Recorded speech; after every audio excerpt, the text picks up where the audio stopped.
A former Ford executive accuses the company of tapping his phone. You know, automakers used to worry about soaring gasoline prices. Now they worry about cheap gas. All that and more in today's Autoline Daily. Autoline Daily is brought to you by Bridgestone, your journey, our passion, and by Dow Automotive Systems, improving durability and increasing design flexibility with Betamate structural adhesives at dowbetamate.com. Welcome to Autoline Daily for Monday, October 27th. Hey, have you heard the news that Jason Vines, former vice president of public relations at Ford, says that the company tapped his phone and car while he was working there? We knew about the story weeks ago, but sat on it in respect for Jason Vines, who asked us to wait until his new book comes out. Jason is my guest on Autoline this week, and here's a taste of what we talked about. I had a feeling my phone had been bugged. And I said, how long's my phone been bugged? Top security guy goes, a couple months. A few weeks earlier, I'd gone up to the general counsel's office to share with him a letter to the editor that I was writing to Automotive News. And as I came into his office, started talking, he said, shh, and he turned up his radio and whispered in my ear, they're listening. And I shared what I needed to share with him, and he goes, it's okay. But I don't, to this day, I don't know why. I wasn't an enemy of the company. I was trying to help.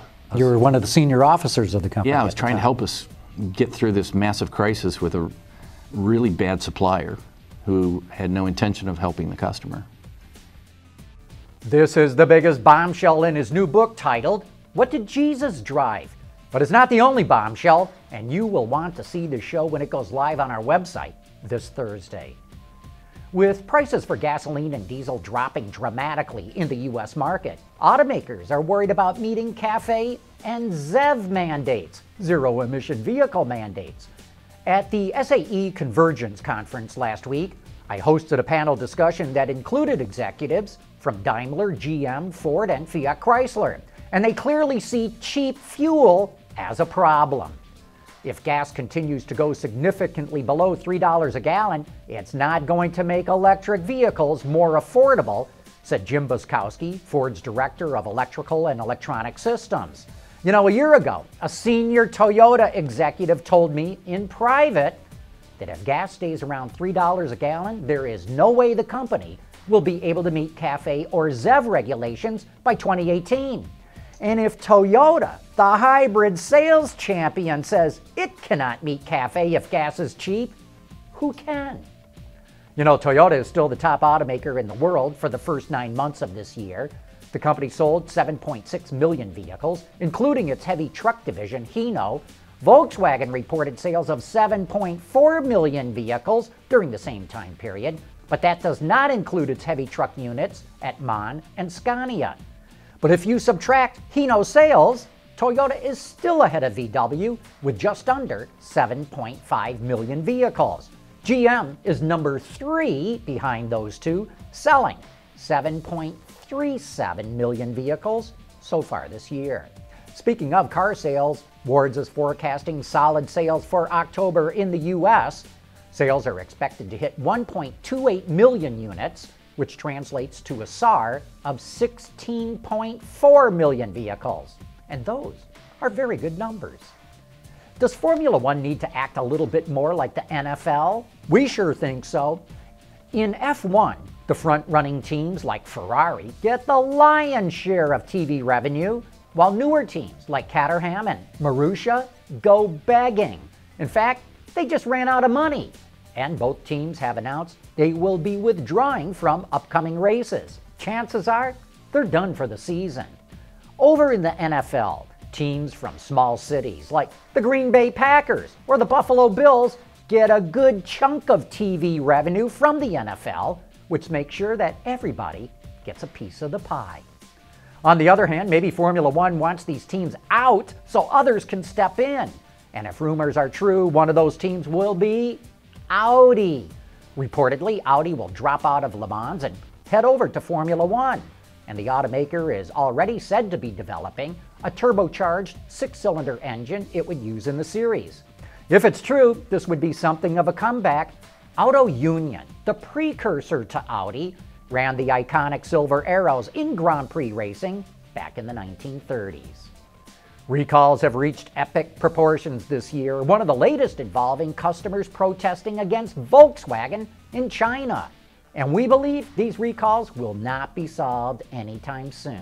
Here's our Autoline insight. Automakers and suppliers are struggling to deal with all these recalls because there just isn't enough manufacturing capacity to get the parts needed to fix these cars anytime soon. It's not like there's millions of extra parts sitting around just in case of a recall, and the problem is even tougher if those cars are out of production. Sharing parts to cut costs makes a lot of sense until it costs a fortune to fix them in a recall. Why did the engineering team that was developing the new Mustang decide they needed to go back to management and tell them they needed more money? That's coming up next. Here's one of the great things about the all-around performance of our Jeweler tires. Excellent traction. Do you need a ladder? Yes, I do. Okay. At Bridgestone, our passion for performance knows no bounds. There's more car news and industry insight from the Autoline Network every day. Take a moment to click that subscribe button. You'll never miss another Autoline episode.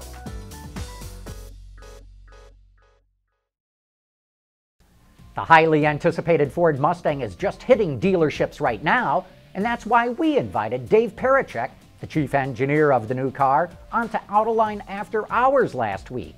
In the following clip, Dave talks about why they had to change direction on the car as they got deeper into development.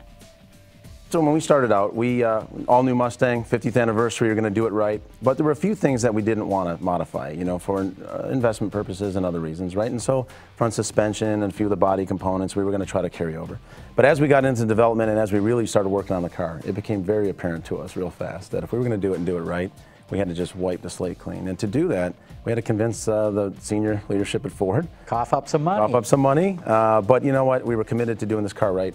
In the end, you guys drove it, I think, you know, and you can speak for it, but it really is just something, it's just fantastic, and it's worthy of carrying the 50th anniversary badge. And I got to believe things like the Camaro and the Challenger and all that help you convince management that, look, you know, we got some stiff competition here. Yeah, absolutely, and you know, obviously we know where our competition is and where they're going. We believe we know where they're going, but we also spent a lot of time with this car using a bit more aspirational vehicles to do the development for the like what? For the chassis, like Porsche 911, BMW M3, GTR. I mean, we used a lot of different products to every time we went on a development drive to really not. We didn't want to be a Porsche 911.